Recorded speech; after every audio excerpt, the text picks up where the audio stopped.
मिशोरू मु किछि authentic chain necklace set मु ऑर्डर करथिली जोटा कि 12टा चेन पेंडेंट मते रिसीव हिची अंडर 50 रुपीस भितर आपन को मिली जाई पारे।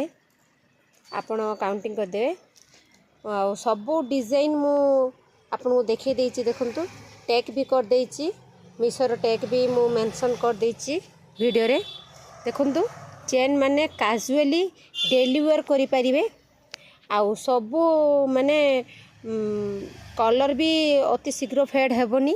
आपण कैजुअली डिलीवर करि पारंती, कॉलेज भी जाई परिबे, डिलीवर भी करिवे, एमिति पिंधि भी परिबे। देखंतु बहुत सुंदर सुंदर ब्यूटीफुल चेन माने मु आपन गोटे गोटे करी चेन आपन पूरा माने वीडियो रे मु देखै देछि। देखंतु शॉर्ट नेकलेस चेन अछि, एटा ऑथेंटिक माने डिजाइन ऊपर अछि। देखंतु वेराइटी डिजाइन ऊपर अछि आ स्कैनर भी वीडियो रे देछि, स्कैन करके मध्य आपण ऑर्डर करि परिबे।